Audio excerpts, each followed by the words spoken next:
Today we're going to show you how to buy a good early Bronco in 2024. We're going to look for slight signs of rust. We're going to show you how to get your Bronco running tip-top. Nope, no we're not. And how to properly align your door gaps. Fixed it. Now Donnie just picked this thing up and it is special for sure. If you want to know how much Donnie actually paid for this, well, you're gonna have to stick around to the end, and because I don't even know, and he's gonna tell us what he actually paid for this. But before we do that, what is this? What are we looking at? Patina. Yeah. Patina. It'll buff out. Yeah, yeah, totally. Well, I don't have my tetanus shot, so yeah, you might want gloves.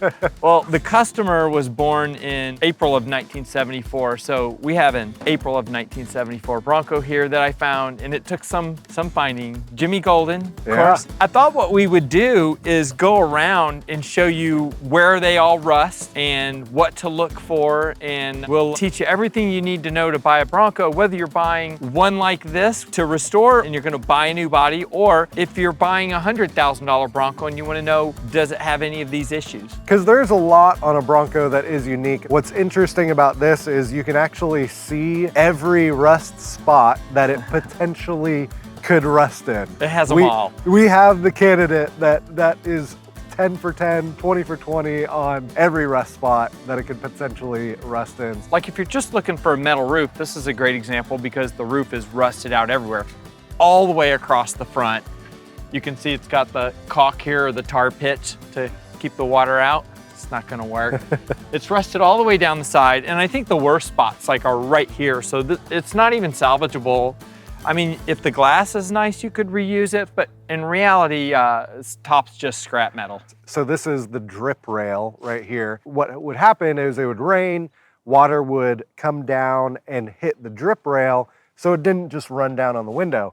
Well, because of that, you had a lot of water that sat in these hard tops, and so this piece right here would get water collected in there, and it would start to rust out. So what everyone would do is they would just start putting bathroom caulk in there, or in this case, tar. Pitch. Roof tar. What is it? Tar pitch. Tar pitch. Yeah, and like anything to close those gaps and to keep it from leaking. But what that did was that trapped the moisture and just kept it rusting. The drip rail on the hardtop is definitely a place that you want to check when you're looking at any Bronco.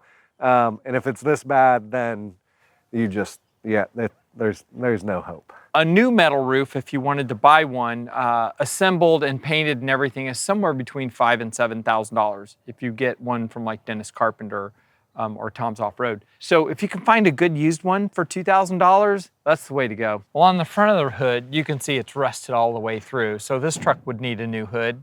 And it's also split here. Typically they bend or buckle or split. This one's buckled on both sides from the hinges being all rusted up. And a lot of that happens because when it opens and you open it all the way, it'll actually hit the hardtop. That'll cause issues on the hood as well. Moving back, then you have this piano hinge here at the windshield, and this thing rusts all the time.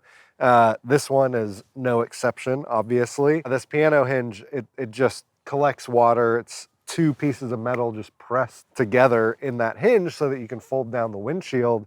But because of that, as you can see, I mean, it just collects water and sits there and rusts out.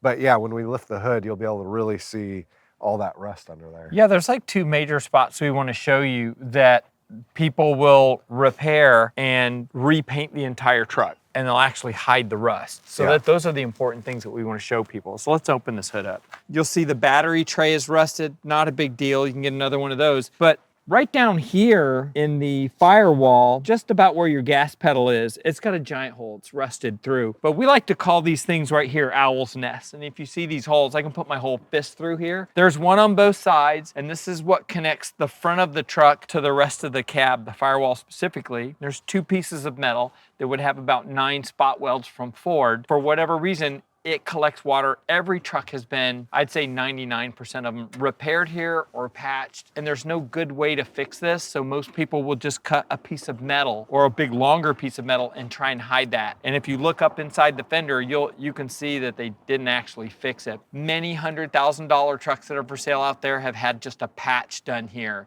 and nobody sells a patch for this. You just gotta cut sheet metal. I wouldn't do that. That's why I make bodies, but there's no reason why you can't just patch it and drive your truck and enjoy it, because the front end's not gonna come off. On my truck, the owl's nests are rusted out, but it was a design thing where you put two pieces of metal together, put some spot welds in it. Well, those two pieces of metal, they're not sealed together. So definitely something to look for, or just looking right there and seeing if any of the paint is bubbling underneath, because that will usually be a pre-warning sign of, hey, you're about to see some major rust under there, and it's going to be very painful to fix.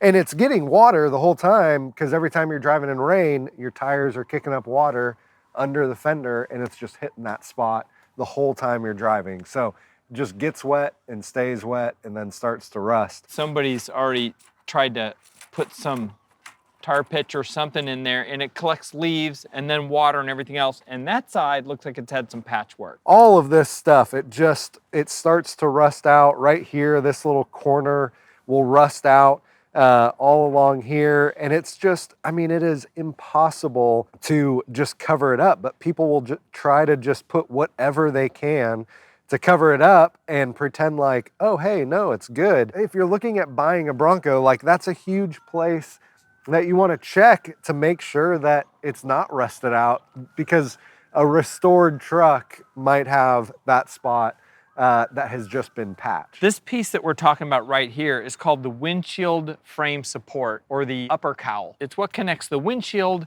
to the body. Believe it or not, this one is actually not as rusty as some of the other parts of the truck, but these are usually gone and bondoed and patched. So the owl's nest, this part, are things you want to look for under the hood. And then while you're here, look at the frame. The reason I bought this Bronco is because it had a good frame, it's rust-free, I had a matching title, and I had the matching glove box, which is still in the truck, that has the VIN.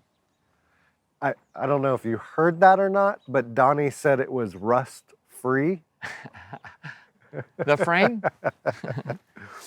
It's good. The frame's good. These frames, they're a fully boxed frame, so they're enclosed. And if you were going mudding, you would get mud and rocks and sand inside the frame. But the great thing about them is that they're so thick, they are 3/16 inch steel almost, somewhere between an 1/8 and 3/16. And they typically, if they rust, it'll be towards the back. The great thing about the front of the truck is it gets coated in engine oil and coolant and all kinds of stuff and grease and dirt. When you clean it all off, you'd be surprised how this part is protected by all those leaky engine parts. So a couple other areas that you want to look for. We're going to open this door in a minute and look right in here, but down here in the rocker, like, that is an area that often gets pretty rusted out. Mine is rusted. This one's not too bad. You got some rust up here, but what people will try to do is they'll try to cut this rocker panel out and just put a new piece in there. But the thing is that new piece is now trying to stick to rusted metal. And that's not a great fix. It's eventually going to continue rusting, because rust is like cancer. It just continues to spread. You can't stop it, you have to kill it. So just putting a new panel under here isn't gonna solve anything. So if you see some rust like right in here on the fender, but not on the rocker panel, most likely the rocker panel has been replaced, and that might be an area of concern that you need to check out. As you can see, we have a little bit of a gap here that needs fixed. I don't think you can fix this. And the door's dropped, so when I open it, oh yeah, anyway, it's not gonna go back up. So we're gonna show you the inside and the floor pans, which you're gonna see are super rusty, and this A-pillar. But if you look at this door, I mean, everything's rusted and it's given out. So you would want to replace that A-pillar, but it's not even possible on this truck. Again, I bought the truck for the frame, the title, and the glove box VIN. All those numbers match. That's what was important to me, and the year and the month it was built. I do want you to look at the floor pan in here because they do make parts you can replace. They're called patch pans. And you can put these patch pans in there and replace that and throw carpeting over it and no one would ever know. Unless you climb underneath the truck, you'll see that it's maybe missing the fluted lines that were rolled into the floor pan, and they probably covered the bottom of it to hide rust too. The floor pans right in this section are one of the most important areas to check, not just on top. And if it has carpet, how are you gonna find out? Then you go underneath the truck and look. Now, I'm deathly afraid of spiders, so I'm not gonna touch anything in here, but one of the other areas that you wanna check is right here behind the driver and passenger seat, and also here in the floorboard. That is where your body mounts are, and that's what's holding the body to the frame. And those will rust a lot of times as well because that little bolt that goes through the body into the frame has a little cup, and that cup will just fill with water when there's leaks in the hardtop or, you know, just water that's getting sloshed around in here. And so you want to make sure that those areas are good. Now, one area that you can't check is actually on the frame to see if those spots are rusted out, but those are common areas as well to check. And if you can see the body mounts on the frame, you can check that. And last but not least, make sure to brush your teeth. I'm just kidding. Oh my gosh. We're gonna check out the rear of the truck and the tailgate. Not that we're gonna use any of this, but areas that you should look at. And this is truck's green and it's got a skull bandit sticker. So this truck is officially the Bandit. The Bandit, El Bandito. El Bandito. So we're gonna, that still works, which is pretty cool. Hardware is always good.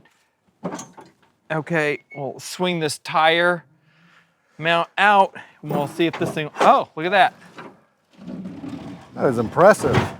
And you can see we got the whole bottom of the tailgate is rusted. The back of the bed is actually not bad, but again, you can't weld new metal to rust. And the Bronco's rusted all the joints or the seams. So even though there's this panel and that panel and this panel, they rust where the metal's together. So even though the panel might look good, you take it out and there's nothing to weld to because the metal just turns to like dirt and you can't weld to dirt. So another area, you know, if you have one of these liftgate, tailgate tire carriers, then this right here, the tailgate housing or the tail light housing gets pulled away from the quarter panel and this seam begins to open up. That is because of the weight that's pulling down on this end with that tire on there, and it just begins to separate these two panels. So that's an area that you want to watch for. And what you're going to see if someone has fixed this is all they're going to do is try to put a bead of caulk or something right down there and then repaint it like, oh yeah, I fixed it. So what you're going to see is this, you know, just bead right here or like little divot. And I would be extremely cautious if you look at a restoration and you see this completely welded where you can't see a seam at all. Like you build bodies, would you ever do that where you couldn't see the seam at all? No, and some people, it'll be Bondo. Yeah. So that's their way of hiding. And the rust is gonna bubble out within 2 years. Yep. And then you're gonna need a whole paint job. So definitely something to watch out for. And then the other area that Donnie was talking about, there's actually a seam right at the end of the bed, and it has a little piece, little strip of metal that you would, you know, hold the carpet in, or it just kind of, it finished the truck. I don't know the use of it, but those rust out a lot. And so people will just kind of paint over it or cover it up or take it out and then, you know, just Bondo and sand down that spot. Donnie was talking about how these doors, the door gaps are so important, and you want to check, you know, how much play the door actually has in it. Like, I mean, this thing is just moving.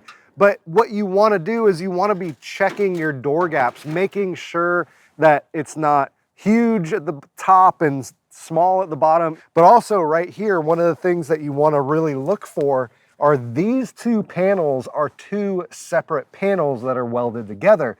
So right in here, you'll get rust. Right in here, you'll get moisture. So you'll start to see some bubbling happening right here on a restored truck that maybe they didn't do their due diligence in fixing this spot, this weld, and getting all the rust out. So this is a huge area that you want to check on a restored truck to make sure that everything looks right. If there's any air, any moisture left in that panel, any rust, like it's going to continue to grow and it's going to show.